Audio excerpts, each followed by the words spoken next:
Bueno, la clase de hoy es de transporte a través de membranas biológicas. No sé si conocen los tipos de transporte, a lo mejor ya lo han visto en otras materias. Vamos a arrancar con un par de experimentos cortitos para que puedan visualizar un poco este tema. Ahora, esperemos que salga todo bien. La experiencia número 1 es un video hecho de PowerPoint a partir de fotos. Bueno, uso materiales como un frasco con agua, chiquito, papel celofán, colorante para tortas y clara de huevo. El papel celofán es ese papel que envuelve, por ejemplo, las galletitas. Bueno, esos son los materiales. Los pasos a seguir son mezclar el colorante para tortas con la clara de huevo, agitar, pero suavemente, no mezclar, por ejemplo, con una cuchara, es agitar.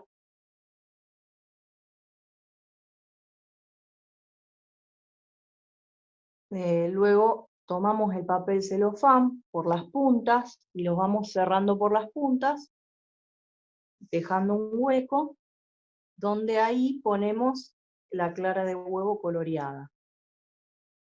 Después cerramos las 4 puntas, corroboramos que no pierda, porque a veces el papel celofán se rompe,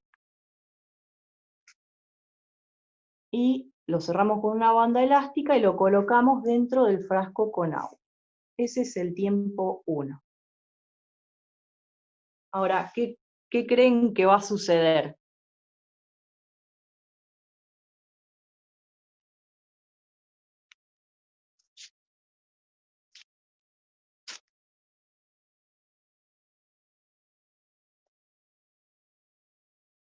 O si quieren les muestro.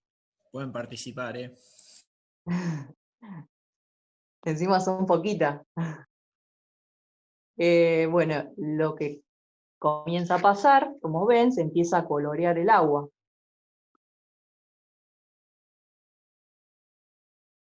Eso es un tiempo 3 horas después, 4 horas después, y 24 horas después, prácticamente quedan del mismo color. Ahora desarmamos, me queda el frasco con agua coloreada por un lado, y por el otro me queda la bolsita de celofán con también un contenido verde. Ahora, ¿qué sucedió? ¿O qué creen que sucedió?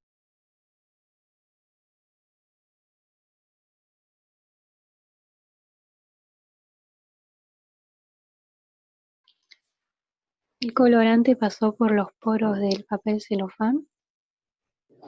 Sí. ¿Y la clara habrá pasado?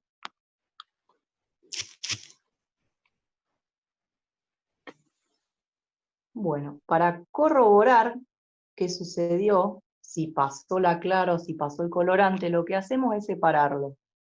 Lo que estaba en el celofán lo ponemos en otro frasco y lo que vamos a hacer es colocar lo que está dentro del celofán en una sartén con fuego, la ponemos a calentar y si la clara quedó ahí, uno cuando hace un huevo se pone de otro color.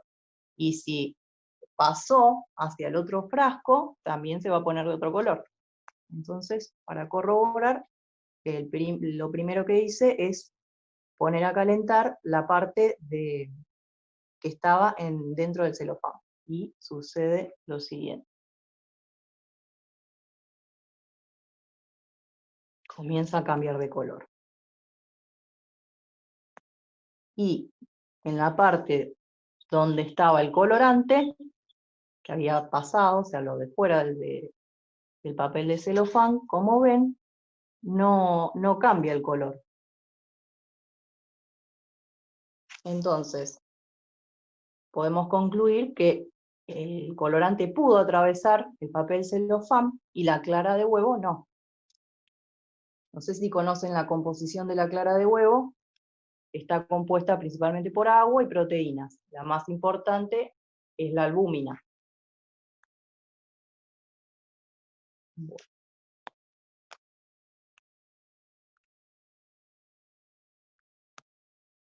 A ver si puedo salir porque me costaba salir de esto. Ahí está. Bueno, ¿qué sustancias difunden entonces a través del celofán y cuál no logra atravesarlo? Ya lo dijo la compañera.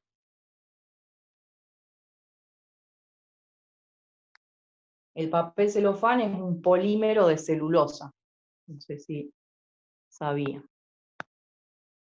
Y bueno, ¿por qué creen entonces que la albúmina no pudo atravesar el celofán? Como vimos, no pasaba la clara.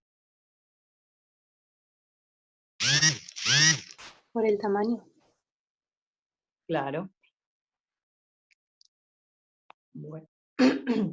Ahora vamos a ver otra breve experiencia que es, hay una papa agujereada en el medio, un recipiente con agua y azúcar.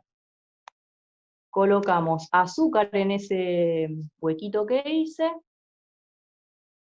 Disculpen, el celular es medio lento. Y colocamos la papa adentro del recipiente con agua. ¿Qué creen que va a pasar?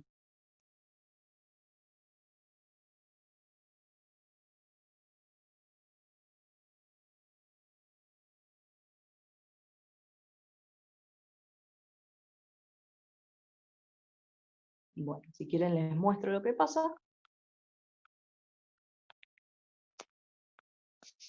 10 minutos después, se empieza a observar eso. 20 minutos después. Y 40 minutos después.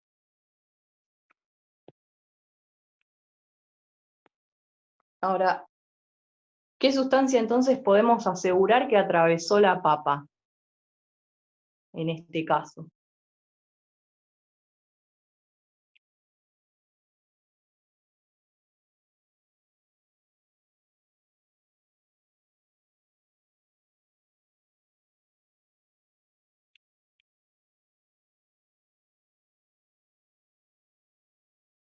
No sé si por ahí el experimento es muy explicativo, pero lo que sucedió es que entró agua.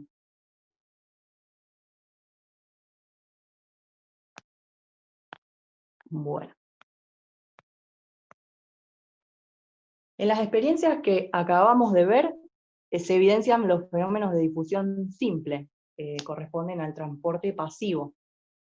Diálisis y ósmosis son estos dos. ¿Cuál creen que corresponde a cada uno? La experiencia 1 a cuál y la experiencia 2 a cuál.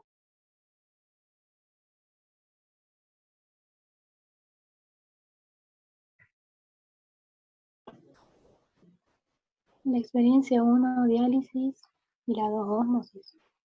Sí, muy bien. Y bueno, perdón. No, la siguiente pregunta era, ¿qué diferencias creen que hay entre esas membranas? Una de diálisis y una de ósmosis.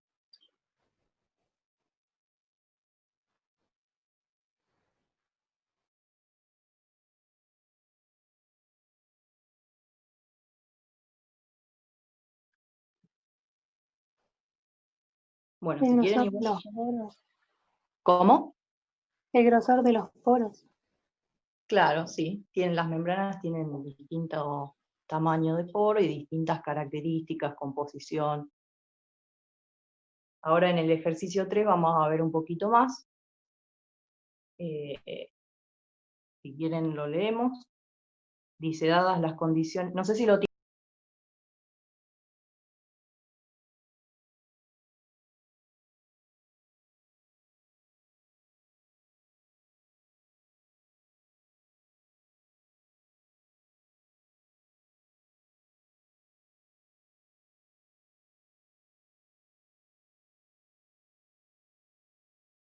Ahora, ¿qué diferencia hay entre estos dos sistemas?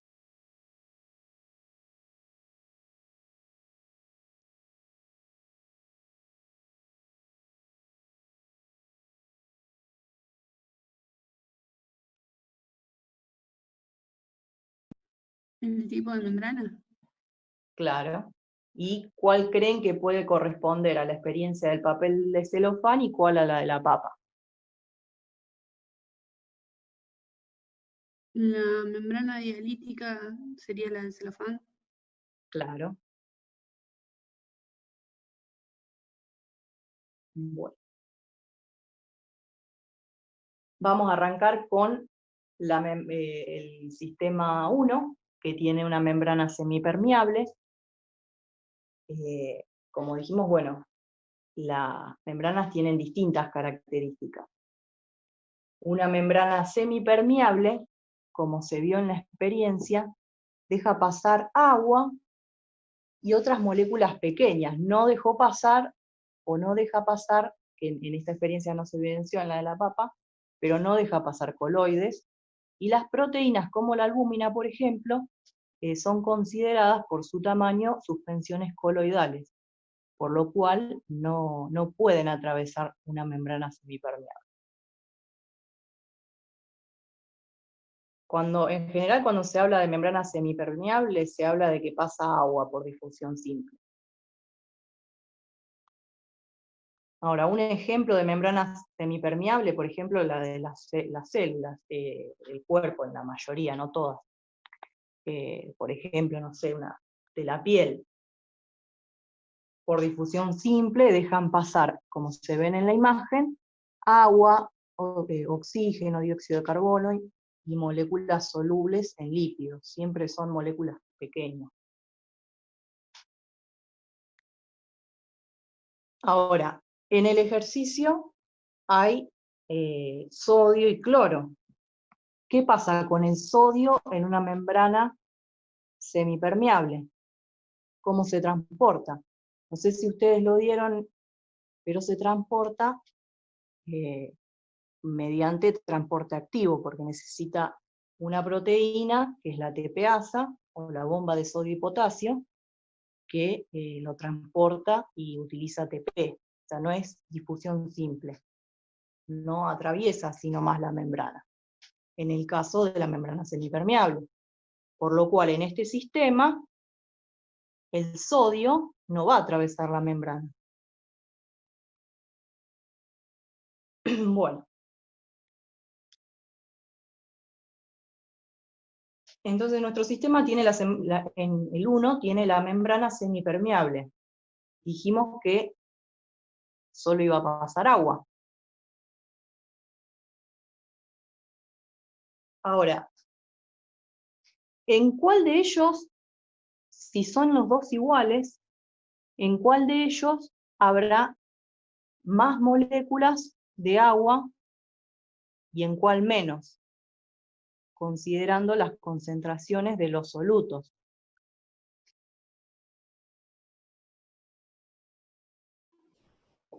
En el compartimento 2 más agua.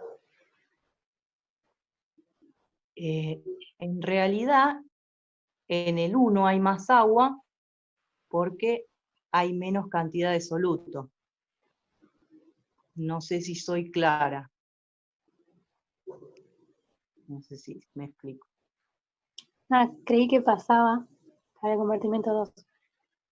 Claro, o sea, yo digo inicialmente, como está ahora en un tiempo cero. Entonces, no sé si pueden predecir hacia qué lado irá el agua, porque estamos hablando de ósmosis, transporte de solvente.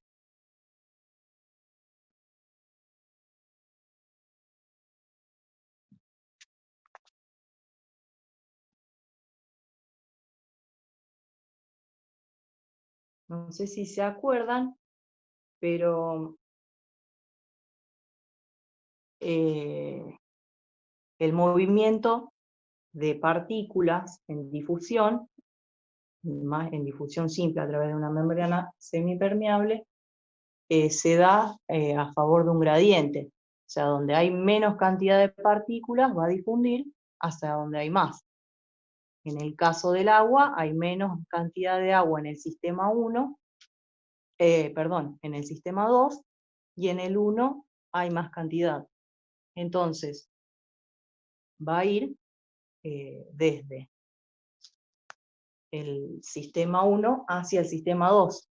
Van a difundir las partículas de agua. Ahora, puse predominantemente que se mueven las moléculas. ¿Por qué? Porque en realidad las moléculas del líquido, o de un líquido, están en constante movimiento, de acuerdo a su energía cinética. Pero bueno, netamente tienden a difundir hacia el compartimento de menor concentración, a favor de un gradiente. Bueno, esto se debe a que las sustancias disueltas en compartimentos separados por una membrana biológica tienden a pasar espontáneamente a través de ella desde el compartimento de mayor energía de Gibbs hacia el de menor energía de Gibbs. Y este movimiento cesa cuando la energía de Gibbs en ambos compartimentos se iguala, alcanzando un equilibrio termodinámico. Y también, bueno, la energía de Gibbs, no sé si recuerdan, es proporcional a la concentración. Entonces siempre es de mayor a menor, siempre que hablemos de transporte pasivo. Ojo que es energía de Gibbs por mol, o sea, es potencial químico, lo que ustedes vieron como potencial químico. Claro. Bueno, no sé si recuerdan qué es la presión. Hago un pequeño resumen. La presión osmótica, por ejemplo, se trata siempre de dos compartimentos separados por una membrana, y acá, por ejemplo, lo que se ve rosa es el disolvente y las esferitas son el soluto. Se ve que en un lado de la membrana hay mayor cantidad que en el otro, por lo tanto, en donde hay menos cantidad de soluto, hay más cantidad de agua, y viceversa. Entonces, las moléculas de agua van a difundir desde donde hay mayor cantidad de agua hacia donde hay menor cantidad de agua, hacia el lado de donde hay más cantidad de soluto. Para decirlo en palabras de soluto, van de donde hay menos concentración de soluto a más concentración de soluto. Ese es el transporte del disolvente. ¿Qué va a pasar? Como se ve en la imagen de la derecha, tiene que aumentar el volumen, va a aumentar tendiente a igualar las concentraciones. Y esa altura diferente es la presión osmótica.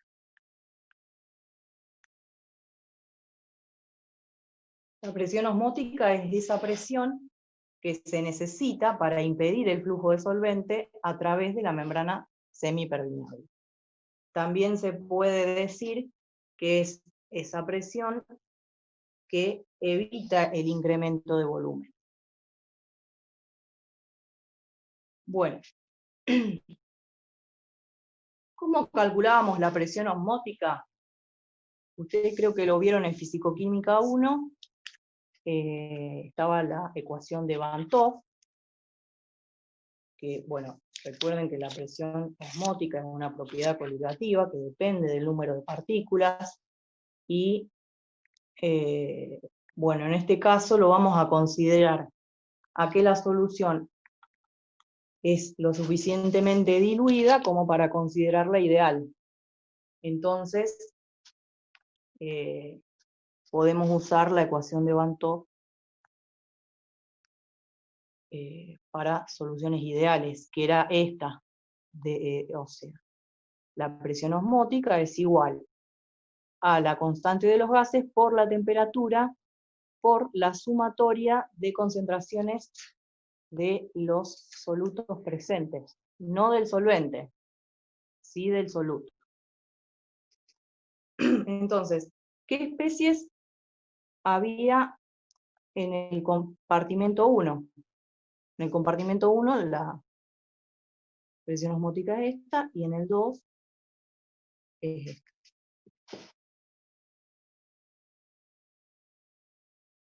¿qué especies había?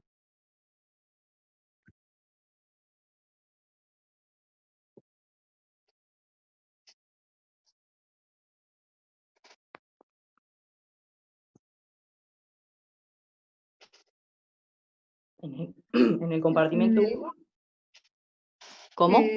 La proteína y el sodio, y en el compartimento 2 el sodio y el cloruro. Buenísimo. Entonces, esos son las especies que van a intervenir, digamos, sus concentraciones en la fórmula de Banto para calcular la presión osmótica. Entonces, ¿cuál será la presión osmótica efectiva sobre la membrana? La calculamos restando las presiones osmóticas de cada compartimento. O sea, cada compartimento con sus especies genera una presión en la membrana. Entonces nosotros lo que queremos conocer es cuál es esa presión osmótica sobre la membrana. Para ello, bueno, tenemos que hacer esta ecuación. Entonces, no sé si a ver, nos quedaría, en resumen, la constante de los gases por la temperatura, por la sumatoria de las concentraciones de especies en el compartimento 1, menos la sumatoria de las concentraciones de la especie en el compartimento 2. Ahora, ¿cuál creen que qué compartimento creen que va a tener mayor presión osmótica, teniendo en cuenta que la presión osmótica depende de la cantidad de partículas?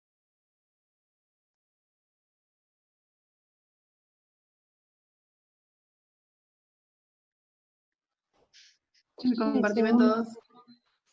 Claro. Entonces, ¿qué signo creen que va a tener? Negativo. Claro. Bueno, si quieren calculenlo, cualquier cosa me preguntan.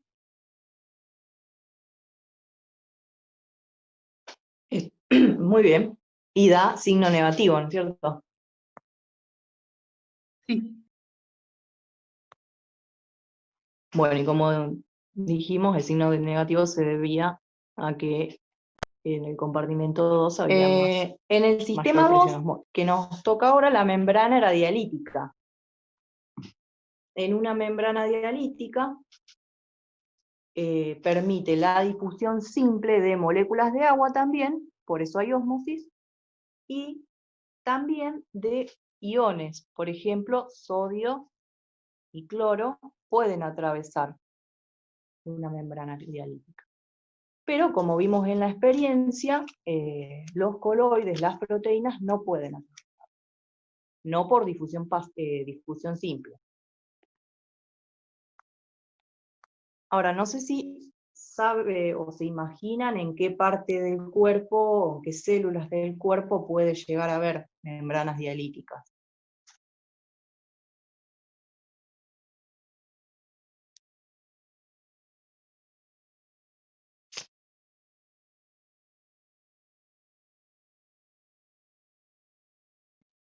En el riñón. Claro. Sí, otro ejemplo también puede ser en el riñón, también ahí entre el plasma y el líquido intersticial, se puede considerar que en la superficie celular también, pero bueno, principalmente sí en el riñón y el plasma. Por ejemplo, en los capilares peritubulares, no sé si ustedes dieron biología, o no sé si se da en biología la parte del sistema del riñón. El riñón, su unidad funcional es el nefrón, que es el esquema este que está acá. Tiene distintos túbulos, donde se produce reabsorción y excreción de iones, y están rodeados esos túbulos por capilares peritubulares. Los capilares están formados por una sola capa de células endoteliales. Y como se ve en la imagen de la derecha, se muestra en la parte de las células tubulares, y se ve, no sé si abajo hay referencias que una flecha punteada quiere decir que atraviesa esa membrana por difusión.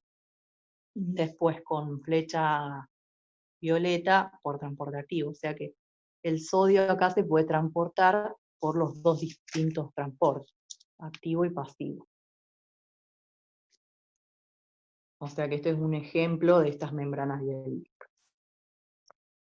Bueno, en el sistema 2,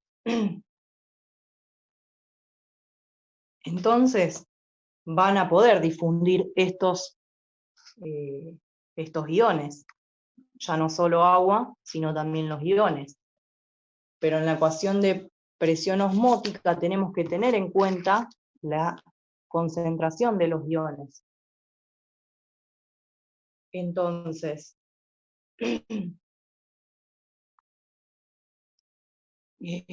como dijimos, van a difundir los iones, y ¿hacia qué compartimiento creen que se va a mover predominantemente?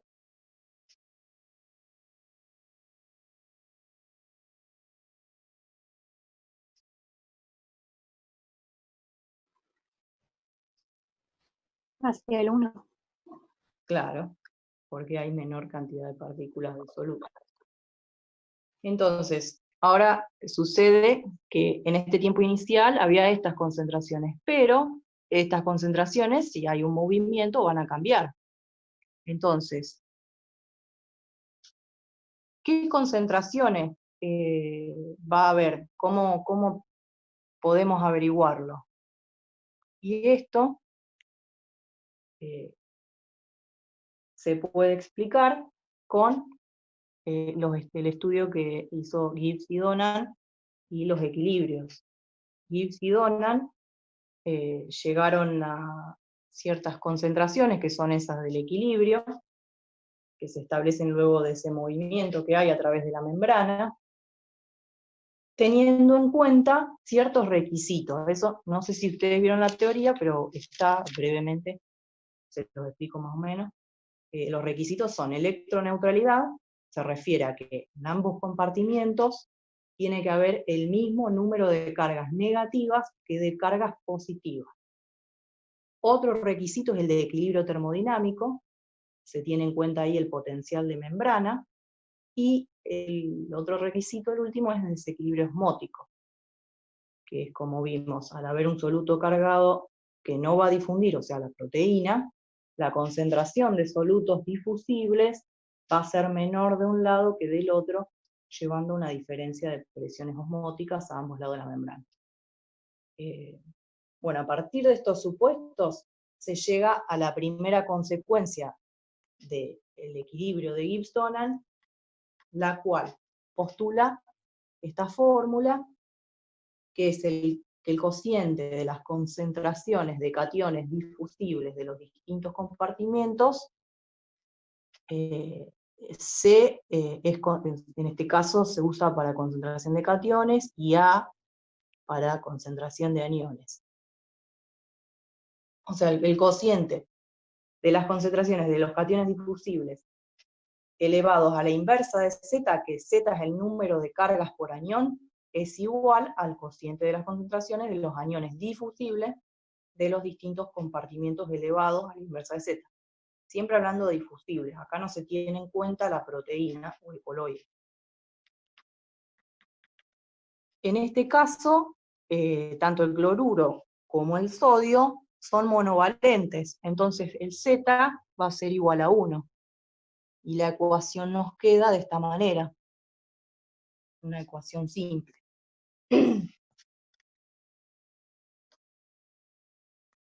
Bueno, entonces sabiendo que los iones van a difundir hacia el compartimiento 1, ¿cómo calculamos o cuál será la concentración de sodio en el compartimento 2?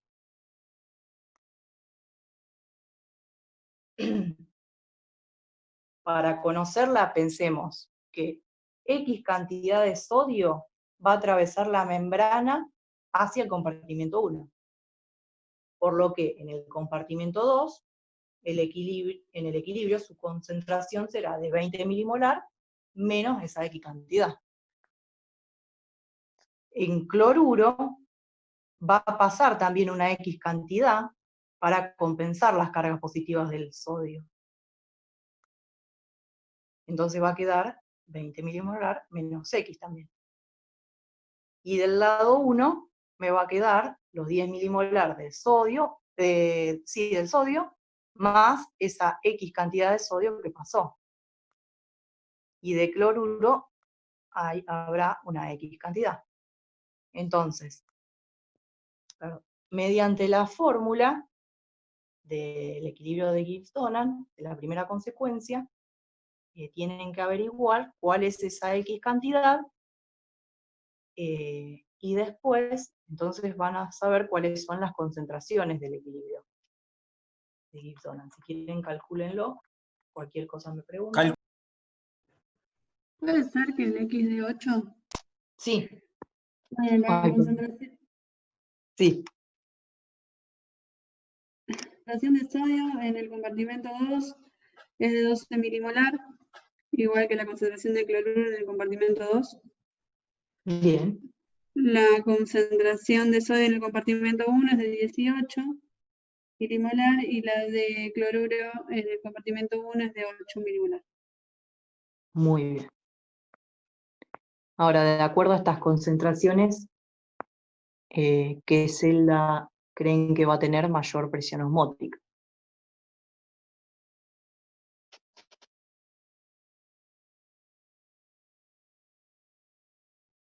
La del compartimento 1.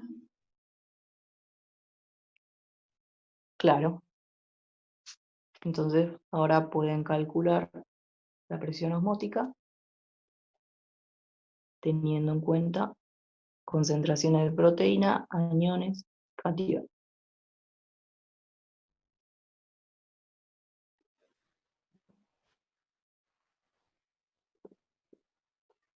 Puede ser que dé 0,29 atmósfera. Sí, muy bien.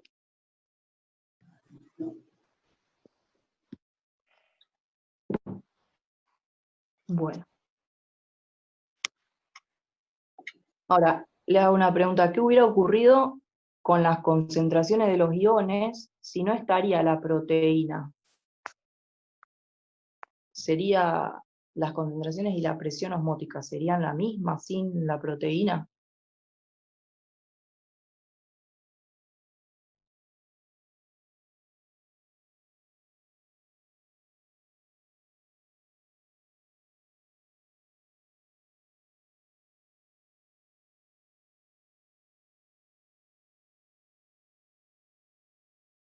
Lo que sucede es que tienden a igualarse en ambos compartimentos, tanto las concentraciones de cloruro como de sodio, quedarían en 15 más o menos en ambos lados, por lo cual la presión osmótica tampoco sería la misma. Entonces vemos que la proteína tiene un efecto sobre presión osmótica, y esa es la tercera consecuencia del equilibrio de Gibbs-Donan. La diferencia de presión osmótica entre estos distintos compartimentos es causada por la presencia de proteínas o coloides y se denomina presión oncótica o presión coloide osmótica.